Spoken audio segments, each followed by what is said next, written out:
But also with us today are Iain Lee and Katherine Boyle, presenters of the Late Night Alternative. Iain, for our listeners who aren't familiar, how would you describe the programme? It is a surreal, psychedelic phone-in show where instead of stirring hate and pointing out others that look and sound different and saying hate them, we celebrate life, love, and art. And just to be difficult, you're actually not on late at night anymore. You're actually on in the morning. Yeah, well, we decided we could mix it up because now we're our own bosses and we can call these shots ourselves, can't we? Yeah, so you started out on Talk Radio and then you took it to Twitch, the video streaming platform. And we're going to hear later on in the show how you've now gone direct to consumer. You're selling it to fans, basically, right? Yeah, on Patreon. So they pay us directly and we give them different things for different tiers of money. Well, let me bring in Iain Lee and Katherine Boyle here because your career kind of mirrors what we're talking about here. And in fact, I should say for listeners, the three of us actually worked together, like 9-10 years ago, where I was briefly your producer on Breakfast Radio, Iain. Yeah, and we had to get up at 3:30 in the morning. It was wonderful working with you, but it was horrendous getting up at that time of the day. I know. And now this is a much more civilized time. And I think we all the three of us look much better for it as well, right? But tell us about your journey, because you two were broadcasting the Late Night Alternative on Talk Radio, and then you moved to Twitch, which is the massive streaming platform owned by Amazon. How did that come about? When I was no longer required at Talk Radio, here's the weird thing. Jeremy Vine tweeted, "Best of luck, and I hope you get a job soon." And someone at Twitch saw that and got in touch, and they were expanding. It's generally, people playing video games on there, and they were expanding to making their own content. And they got in touch and said, would you and Katherine like to bring the phone-in show over to Twitch for a year and see how that goes? So that's how we moved to Twitch, and we've been there for the last 12 months. And so you were fully online. So how did the finances work in that case? Was Twitch paying you a salary? Did you make money from advertising? Twitch paid us. We had a slightly different relationship to most people in that Twitch paid us a certain amount each month. On top of that, we advertised on the show, and we had a lot of sponsors that would come, and we would give them something that radio advertising didn't, in that you're getting the same advert every time. We could do personalized adverts, and we could make them different, make them really silly, and all of those kind of things. We had subscriptions, we had donations, so that's how it made money. And now you guys are moving from Twitch to, well, you've moved briefly to YouTube, and now you're moving to Patreon. Tell us a bit about that. Well. So the deal with Twitch is coming to an end, and we realised that it was time to either go it alone or go and do something completely different. Because, as you know, at the moment, to get hired in the radio industry is ever more difficult, and a lot of people, for understandable reasons, have pulled up the drawbridge while they try and take care of their smaller stations. Everyone's fighting for survival.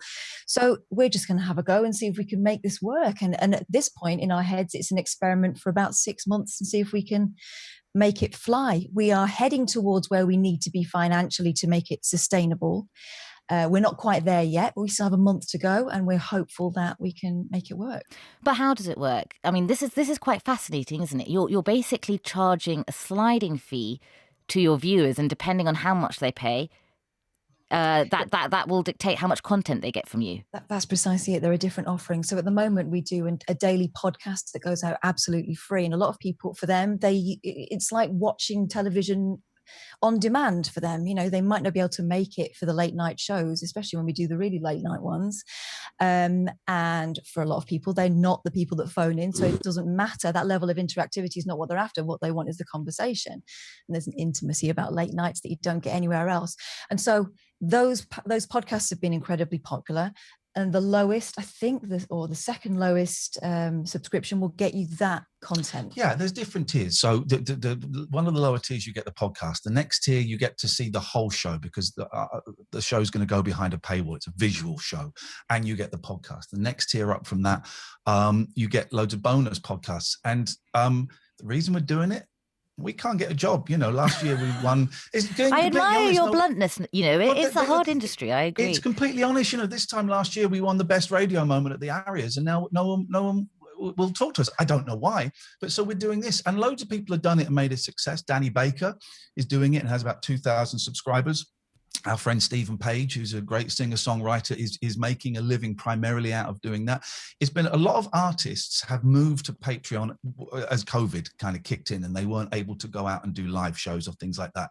And it's a direct way where fans can pay the artist directly. There's no agent's fee. There's none of that. It comes straight to us. Patreon take a little bit of it, but look, it since comes you're straight to being us. so candid, how many subscribers do you need to make a living?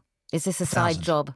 1,000? 1,000. We need Because remember, 1,000. we're splitting between the two of us equally. Yeah, so we need 1,000, and we're about 600 at the moment. So we're some way off. It's a punt. We don't know if we have enough. Call them fans with a small f. We don't know if we have enough. If enough people would be interested. It's a punt, but what else are we going to do? I want to feed my kids and pay my mortgage. And I feel like I'm old-fashioned. I'm used to having an agent who charges a fee and I get a monthly thing. And I feel embarrassed saying to people, hey, come and pay me directly. But it's a new thing that is acceptable. And people out there find it acceptable to do that, to pay that way. And what's the most that you are charging a listener? We have a £150 tier, which is we thought, let's put that up there for a laugh. And some people have signed up to it. But mainly it's $4.99 and $6.66. But people are doing it. People use Patreon not just for the content. It's because they want to support the artist specifically. So some of them pay and don't even listen to the content. They just want to help out. So this is where radio really is intimate. You are being rewarded by a loyalty of listeners. Yeah, and equally, we have people, when we said that our deal with Twitch was coming to an end, people were calling us and saying, but I need this show. And so what can we do to help? There was a will there as well. So we'll see how far that goodwill goes. But Iain, can you even imagine going back to one of the big broadcasters now? Yes. Yeah.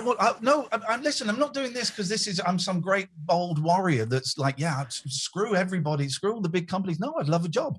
If people want to come, I'm going to say it, patreon.com/Iain and Katherine. That is great. It would work in correspondence with doing a job as well. I want to work.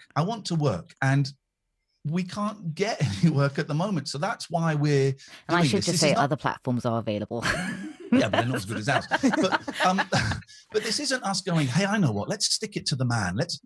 I want to feed my kids and pay my bills. And at the moment, this is the only opportunity to us. I know a lot of people have made it work really, really well. Hopefully we can. Paul Keenan, the relationship radio listeners develop with presenters can be really powerful. And, as you've hired Simon Mayo, they're incredibly loyal. So can you envisage more radio stars copying what Iain's trying? Well, I think that, the transition that radio, from It's a Wonderful World radio into the wider universe of audio is creating such a lot of opportunities for content creators to try new things.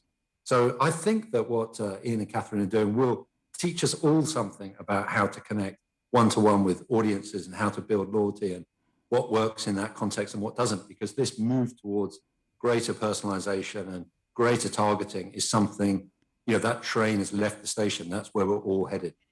Do you have any jobs, Paul? That's a genuine question. Well, thank you. I would. Well, thank you very much. I'm sorry, we've run out of time.